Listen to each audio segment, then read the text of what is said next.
Welcome, everyone is a NOKIA 7.2 and today I'll show you a couple of tweaks and tricks that you can do on this device. So starting off, we're going to go into the semi-dark mode on this device.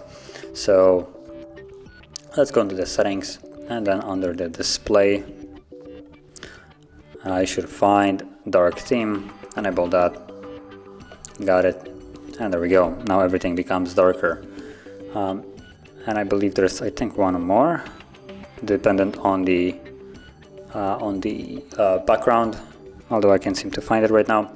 But yeah, as you can see, this extends over to every part of the device basically, along with also the default apps. Now keep in mind, only the default apps are supported. Other ones that, for instance, let's see, something like YouTube probably will not be. Yep, there we go. So kinda tries to but fails at it. So not every app will be supported by this. Then moving on, we're going to go into screen pinning, which allows you to pin a window. So if someone wants to use your device, they will not be able to leave that specific window. So to get this enabled, let's go back into the settings, and then we're going to go under the security. There we go. Let's scroll down to advanced, and there it is, screen pinning. Enable it, and I would advise on enabling this too. Select device when unpinning. Now because I don't have any kind of pattern, I'll have to set it up, so I'm gonna skip it. But what it will do is when you unpin the window, it automatically will lock the device, and you need to provide your pin, pattern, password, whatever it is that you have set to unlock it. And now once it's enabled, you can go basically to your recent, tap on the icon, pin, and it gives you this screen as pin and message how to unpin it. So you need to hold the home button and back button, got it. And as you will see, if you press one of them, now we're in settings. We can still navigate all the way around the settings, but can't really leave it until we hold the two buttons.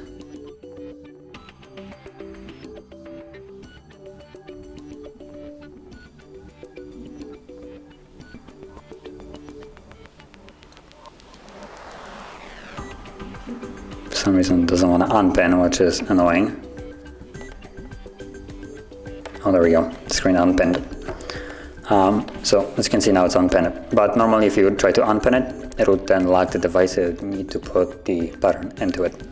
So just a nice secure way of allowing someone else, I guess, to use your device. The next thing we're going to go into is the animation speed. So it will allow you to change how quick the animations go through. So as you can see, some of them are fairly slow, like when you tap on an app and it's zooming into you. In my opinion, it's a little bit too slow. So to get that sorted out, we're going to go into the system, and then we're going to go into, where is it? Actually, no, not system, about phone. And let's find build number. There it is at the bottom. Tap on that 7 times, then you will see that you are now a developer. And now we can go back, and there we go. Now in the system we have the developer options. So from here, scroll past halfway, and you should find right here window animation scale, transition animation scale, and animation duration scale.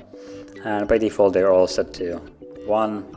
So we can change it to 0.5, and this will reduce the animation by half.